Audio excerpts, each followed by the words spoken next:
70% of the world's rhino population lives here, in South Africa. But each year, hundreds of rhinos are lost to poachers who kill them for their valuable horns. The horns are hacked off, smuggled abroad, and then sold on, usually as traditional remedies. Despite increased security measures, 2013 was the worst year yet for rhino poaching. I'm Gilary Darabi here in South Africa's Kapama Reserve, where a team of conservationists are fighting back by spoiling the poachers' bounty.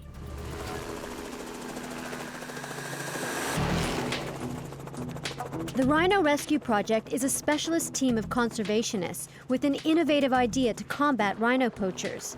I'm standing by with Lorinda Hearn, who heads the project as the team helicopter scouts the 13,000 hectares of the Kapama Reserve in search of the day's first rhino.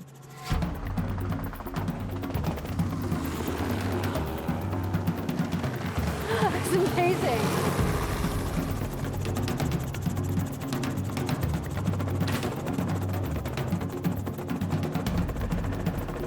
The helicopter has indicated that they found an animal.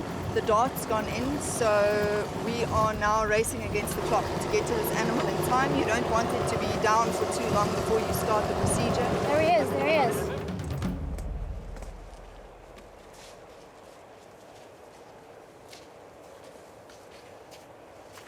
Rhino.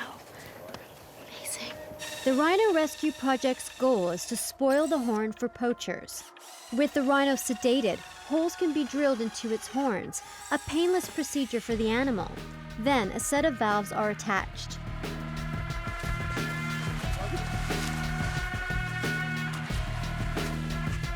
The valves are connected to a pressure pump, which infuses the horn with the dye. What is particular about this dye? It's the same kind of dye that's used in the banking and cash and transit industry to stain stolen banknotes. So you can't bleach it, burn it, chemically remove it. Once it's in this horn, it's basically ruined for any kind of ornamental use.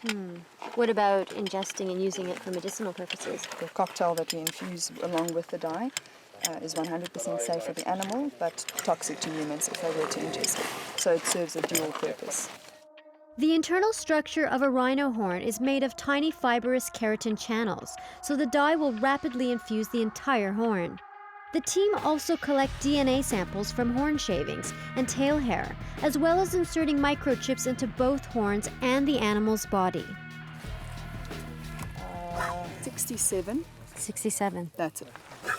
A large rhino horn can sell for close to $500,000 on the black market. Its value is so high that even dehorning rhinos isn't enough to protect the animals from poachers. Often we found that where farmers have dehorned their animals, those animals still get poached because the most weight, of course, lies in this bottom part of the horn, and that's how it gets sold. They take whatever they can, and that's why sometimes you even lose calves in poaching incidents, because even though the calf only has a small horn, it's so extremely valuable that they're willing to kill them just for that. Although it looks very dramatic, the red pinkish liquid oozing out is the dye itself, it's not blood. I just wanted to show you this from the procedure actually. So that is untreated horn material, and then once it's been treated it goes this pinkish kind of color, and if you smell it you can smell that there's quite a strong Chemically smell. That's it. If a human ingests a horn that has been treated, what happens to them? Mild symptoms, headaches, nausea, vomiting, diarrhea. More severe symptoms, convulsions and potential nervous symptoms. So it can get quite severe. So that's $60,000 per kilo on the black market. That's nothing, nada. That's it. So that's the whole point. That's the point, horn devaluation. If we can remove the value from the horn, we can vest it back in the live animal where it belongs. Sorry guys, I'm going to cut you short. Yes. Okay guys, can you move back to your vehicles please? Thank you. When the infusion is complete, the team administers a fast-acting antidote to the tranquilizer. Now, it's known that when the rhino wakes up, its settling snaps and it charges. That's why we've got to get out of the way, because this could be a very dangerous time.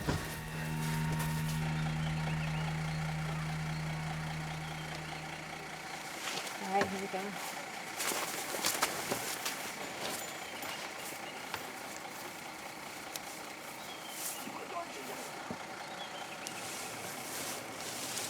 Okay. Hey. The Rhino Rescue Project is a not-for-profit organization which has been traveling across South Africa in a race against time to treat as many animals as they can. The demand for animal parts is increasing steadily, and so is the damage it's inflicting. In 2011, West Africa's black rhino was poached to the point of extinction. The trade in animal parts devastates and it decimates species. If we throw rhinos under the bus and we're willing to just let them go, it will be an eternal shame to the human race. It's our duty to take care of the problem. There's two of them, 2 rhinos. As we approach the next tranquilized rhino, the team needs to chase its calf away, which has not been tranquilized and may charge. You see that they gently slap it on the bum first. See whether the anesthetic hasn't been working.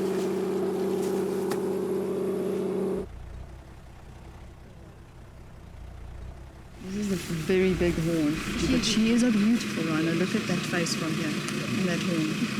It looks almost prehistoric, doesn't it? It does, it really does. They are so docile and they are so gentle and they can hardly even see evil. They are the sweetest things.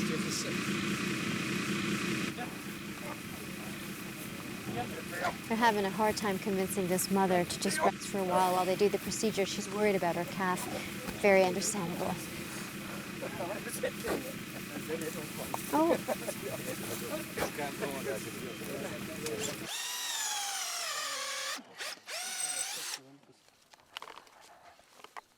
You know, it's so amazing to be so close and to see the horn and to think this right here is causing huge international trade and so many problems.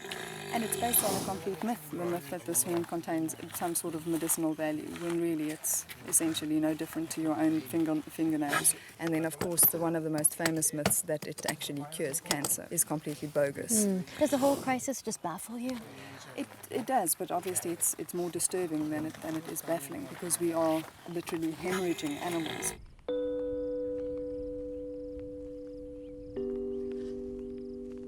How often do you hear that there's been poachers on the land? Is it something you hear Basically more a and more? daily thing. Really? Yes, for this area. They're killing more than the number of females that can produce calves per year.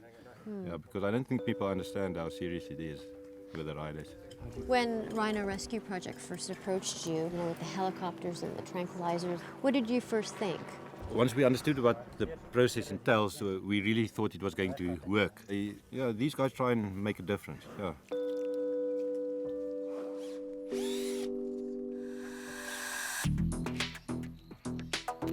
The treatment of the rhino horns may be spoiling the poacher's bounty, but for Lorinda's plan to work, word needs to get out.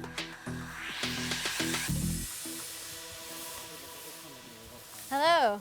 Hi, I'm Guillory. Albinel. Nice to meet you. What's going on here? Guillory, this is basically the sign that we're putting up on the fence line.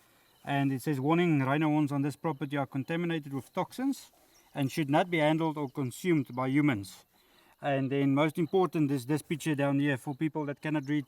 It's a clear picture. There's a rhino, there's the horn, it's red, there's poison. If you touch it, you're touching the red and it's dangerous. So if they just come in to drive past and see, are there perhaps rhinos, they'll immediately see the signage and they'll say there's a bigger risk than normal, because we have a risk of being shot, and then at the end of the day they cannot use the horns. So this works really well in conjunction with the work you've already been doing for many years. Yes, but this is another tool that's assisting us to make it the rhino horn not lucrative for the poachers.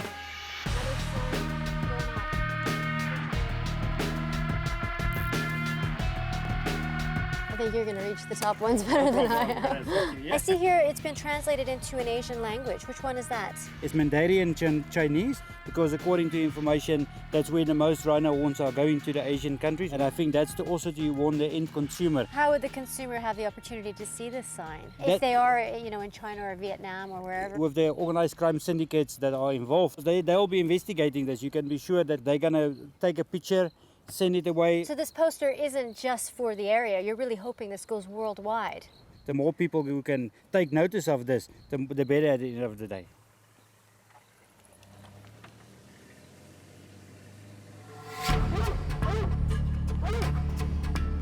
Albie wanted to take me to the Hoedspruit Center for Endangered Species, where the impact of poachers is all too visible. Poachers came in, they chemically immobilized the animals. They cut off the horns. Another animal died due to wounds and due to the drug. It was horrific to see them and to find them in the state which we had found them. They were cutting the horns off in the sinus. It was open for maggots to everything to come in. It's sad to have the animal mutilated like this, yeah. Would you say the poachers' techniques are becoming more sophisticated? Most definitely. There's no doubt that there's lots of money and lots of brain power and lots of equipment and specialized equipment that they are also using. The fact that we are using thermal night vision equipment, we can be sure that poachers are using it also to make sure that they do their job, and their job is to try and kill our rhinos. And it's not just rhinos that poachers are after. Recent years have seen a surge in animal poaching for both the trophy and traditional medicine markets. Wildlife crime now ranks among trafficking in drugs, arms, and human beings in terms of profit, and is threatening an increasing number of species, including our own. I just see two guys coming out of my face and didn't give me any chance. They start to shoot at me. When they shoot, then I take a cover as quickly as possible, but that bullet, the round, hit my two-way radio. It hit your radio? Yes. Other people coming from different countries, they come here to see these animals. And the more they come here, they make our economy in this country to grow. So if people come and kill this rhino, it's like they're destroying our country. That's why we're trying our best to protect these animals.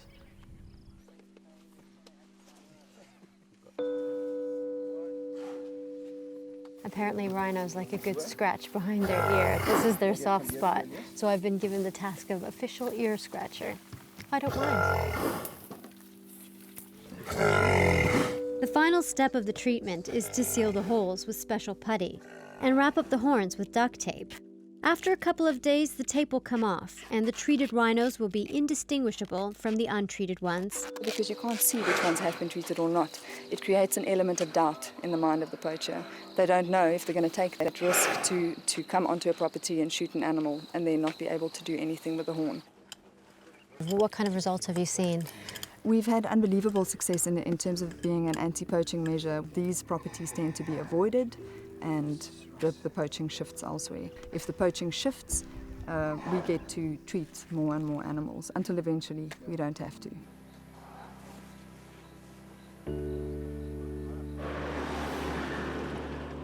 I'm well aware that the efforts of this small group of people isn't going to be the end to rhino poaching, but hopefully we can make a meaningful enough contribution.